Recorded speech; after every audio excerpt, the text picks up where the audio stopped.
전문 기자와 함께 해외 원정 도박에 대해서 조금 더 짚어보도록 하겠습니다. 오점곤 사회문화 전문 기자 나와 있습니다. 어서 오십시오. 네, 안녕하세요. 자, 해외 원정 도박, 어제 오늘 얘기는 아닙니다만은 이번에 그 수사당국이 수사에 착수하게 된 배경은 뭡니까? 기업인, 그리고 이제 조폭이 연계가 돼서 해외 원정 도박을 한다는 이런 첩보가 이제 검찰에 입수가 돼서 수사가 시작이 됐는데요. 조금 더 정확하게 하면 조직폭력배 수사를 하다가 그 조폭, 그리고 그 강남 술집 주인의 핸드폰에서 관련 그 문자, 그리고 사진 등이 입수가 됐습니다. 이렇게 되면서 수사가 아주 급물살을 탄 경우입니다. 예. 자, 이 원정 도박이라고 하면은 주로 이제 해외에서 이루어지는 도박 그렇죠. 아니겠습니까? 어떤 방식으로 이루어지는 겁니까? 지금도 그 오늘 영장이 청구가 됐지만은 예. 기업인이나 스포츠 스타 또 이제 유명 연예인 중에 도박을 좋아하는 사람에게 이제 권유를 하게 되는데요. 크게 이제 두 가지 방법으로 한다고 합니다. 그 강남 술집 등에서 이루어지는 경우가 있고요. 예. 그리고 내국인 카지노가 있는 강원랜드에서 고객들을 상대로 도박을 많이 하는 고액 도박자를 상대로 해외에 나가서 좀 자유롭게 도박을 해보지 않겠느냐 이렇게 하는 식인데, 그 해외로 돈을 직접 그러니까 국내에서 들고 가지 않고 해외에서 돈을 직접 현지에서 조달해서 빌려주기 때문에 돈은 갖고 가지 않습니다. 그리고 이 과정에서 항공권을 주고요, 숙식을 다 해주고 차량을 제공하기 때문에 사실상 몸만 가면 된다 이렇게 돼 있고요. 예. 이들은 현지 카지노에서 좀 어려운 용어입니다만 정키빵이라는 것을 임대를 해서 도박 자금을 대주고 또 수수료를 챙기는 것으로 되어 있습니다. 예. 여기서 정킷빵이라는 생소한 단어가 나오는데 말이죠. 이 정킷빵이라는 게 어떤 겁니까? 그 정킷이라는 게 그 도박장에서 쓰는 용어인데요. 예. 쉽게 말하면 그 도박장에 현금을 갖고 하는 게 아니고 칩을 바꿔서 하거든요. 예. 그 칩을 바꾸는 장소입니다. 그러니까 정확하게 현금과 칩을 교환하는 창구를 이 정kit방이라고 하는데, 예. 그래서 쉽게 말하면 카지노 룸 안에 있는 환전소를 지칭하는 것이 되겠습니다. 예. 그러니까 그 카지노 시설 안에 또 다른 카지노다 이렇게 좀 표현해도 될 것 같습니다. 예. 이 정kit방에서 주로 도박이 이루어지는 겁니까? 그럼? 정kit방에서 칩을 교체하는 거죠. 그렇군요. 도박은 그 옆에 있는 그 방에서. VIP 룸에서 하는 거고요. 예. 지금 수사선상에 오른 사람들이 주로 어떤 사람들입니까? 조금 전에 이제 김주영 기자도 전해드렸습니다만은 그 앞서 이제 경기도의 유명 골프장 대표 예. 또 소환 조사를 했는데요. 80대 후반의 고령입니다. 저 뭐 골프를 하시는 분들은 이름만 대면 알만한 그런 골프장이고요. 예. 그다음에 이제 조금 전에 김주영 기자 전해드린 대로 울산의 해운업체 대표 문모 씨, 그 2014년하고 13년하고 14년 2년 동안에 걸쳐서 무려 200억 가까이 지금 잃었다는 거고요. 아유. 그다음에 이 앞에 이미 두 사람이 구속이 돼 있는데요. 네이처 퍼블릭의 그 정모 회장 그리고 아이업체 대표 등 두 명이 100억대의 도박을 한 혐의로 이미 구속이 돼 있고요. 예. 그다음에 현직 경찰서장도 조사를 하고 있다 이런 얘기도 있고요. 예. 그리고 이제 요즘 최근에 이제 나온 얘기로 현직 프로야구 선수 삼성 라이온즈의 그 주전급 선수 2명의 이름이 나오면서 지금 더 그 관심이 좀 집중되고 있는데, 이 부분은 경찰에서 예.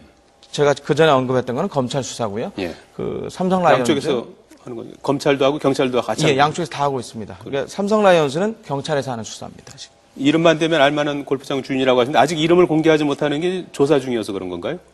그렇습니다. 예. 예, 아직 조사 중이고 혐의가 확실하지 않고 영장이 아직 들어간 상황이 조금 더 아니기 봐야 때문에. 되는 그런 예. 상황이란 말씀이신데, 삼성 라이온즈 야구단에 비상이 걸렸다고 하는데 왜 그런 겁니까? 당연히 이제 지금 도박 의혹 때문에 그렇고요. 예. 당장 삼성 라이온즈가 26일 날 한국 시리즈에 갑니다. 이번에 그 리그 우승을 해서 바로 직행을 했는데, 예. 과연 이 선수들을 명단을 집어넣어야 될지 말아야 될지. 왜냐하면 경기 하루 전인 25일까지 엔트리 명단을 제출을 해야 됩니다. 예. 근데 만약에 아까 저희가 설명했다시피 이 선수들이 주전급이라고 했거든요. 주전급인데 만약에 선수 명단에 포함됐다가 혹시 우승이라도 했는데 나중에 도박에 연루된 걸로 나왔다. 그러면 도박 선수들이 우승한 걸로 나오잖아요. 그럼 상당히 곤경에 빠질 것 같고. 예. 그렇다고 이 선수들이 지금 거론이 된다고 해서 명단에서 빼버렸다. 그러면 당연히 누가 지금 거론이 되고 누가 도박을 했다는 의혹을 받는다는 사실이 바로 알려지게 되지 않습니까? 그러니까 명단에 넣기도 그렇고 안 넣기도 그렇고 상당히 좀 곤혹스러운데, 저희 스포츠 취재 기자들의 말에 따르면 이건 뭐 삼성 구단 차원에서 결정할 수 있는 문제는 아니고 아마 그룹 차원에서 결정을 할 것 같고, 명단에 안 넣는 게 맞지 않느냐 이런 얘기가 좀 있더라고요. 예.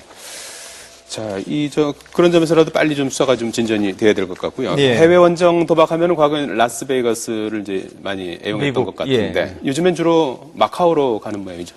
마카오는 아시겠지만 동양의 라스베가스라고 해서 아주 카지노들이 많이 발전이 돼 그렇군요. 있는데 특히나 요즘에 이제 필리핀, 베트남, 캄보디아 등으로 해외 원정 도박을 많이 가는데 마카오로 많이 가는 이유는 다른 곳과 달리 마카오는 카지노에서 여권 확인 등의 절차를 거치질 않습니다. 필리핀 예. 같은 경우에는 여권을 내기 때문에 누가 도박을 했는지 금방 알 수 있거든요. 예. 또 보통 보면 홍콩을 거쳐서 가게 됩니다. 배 타고 갑니까? 홍콩에서? 홍콩에서 배를 이용하는 경우도 그렇군요. 있고요. 헬기를 타고 간다는 경우도 있고요. 예. 그렇게 되기 때문에 같은 중국 아닙니까? 그래서 홍콩은 간 기록이 남아있는데 마카오는 들어간 기록이 남아있지 않습니다. 그래서 나중에 뭔가 문제가 되더라도 이게 수사상에 상당히 어려움이 있어서 이번에 마카오를 많이 이용하는 걸로 지금 알려져 있습니다. 이게 해외 원정 도박이 근절되지 않는 것이 형량이 너무 가벼워서가 아니냐. 네. 이런 지적도 있는 것 같아요. 상습 도박죄의 형량은 지금 최고 이제 징역 3년이고요. 또는 예. 벌금 2천만 원인데 좀 전에도 보셨지만은 억 단위. 좀 전에 그분은 200억 가까이 잃었다고 하지 않습니까? 200억과 벌금 2천만 원 차이가 너무 크지 않습니까? 그래서 이렇게 너무 형량이 그렇게 높지 않기 때문에 끊이지 않고 계속 나오고 있는데 다만 예전에 필리핀 세부에서 예. 2억 원 넘게 그때 해외 원정 도박을 했던 신정환 씨 연예인 같은 경우는 이례적으로 실형 8개월을 선고를 받았는데요. 통상적으로는 초범이거나 액수가 크지 않으면 그냥 실형 아니고 벌금으로 약식 기소되는 경우가 대부분이었습니다. 이렇게 유명인들이 앞서서 이제 80대 골프장을 운영하는 분들도 계시고 운동선수도 계시고 경찰서장도 계시고 이러는데 이런 이제 사회 지도급이라면 지도급이고 유명인들이 이렇게 도박에 이렇게 매몰되는 이유가 뭐라고 봐야 되는 겁니까? 돈도 100달러 이런 그런 게 아니고 그냥 몇 억씩 이렇게 도박에 그러니까 돈을 쓰는데 일반인들로서는 말이죠. 상당히 이해할 수 없는. 예. 저희는 몇십만 원, 몇백만 원도 아까운데 그렇죠. 억 단위가 아깝지 않은 그만큼 돈을 가지고 즐기는 어떤 도박이 완전히 어떤 중독의 증상이 있으면 본인도 느끼지 못하고 하지 않습니까? 예. 그래서 그런 경우는 그러니까 일반 사람들이 이거는 특이한 경우들이니까. 예. 이번 수사는 이제 앞으로 좀 더 상황을 좀 더 지켜봐야 되는 그런 거죠. 이번 주 안에 추가로 영장이 들어가거나 기소되는 사람이 있을 수도 있지 않느냐라고 그렇군요. 검찰에서 지금 얘기를 하고 있습니다. 알겠습니다. 오점곤 사회문화 전문기자였습니다. 잘 들었습니다.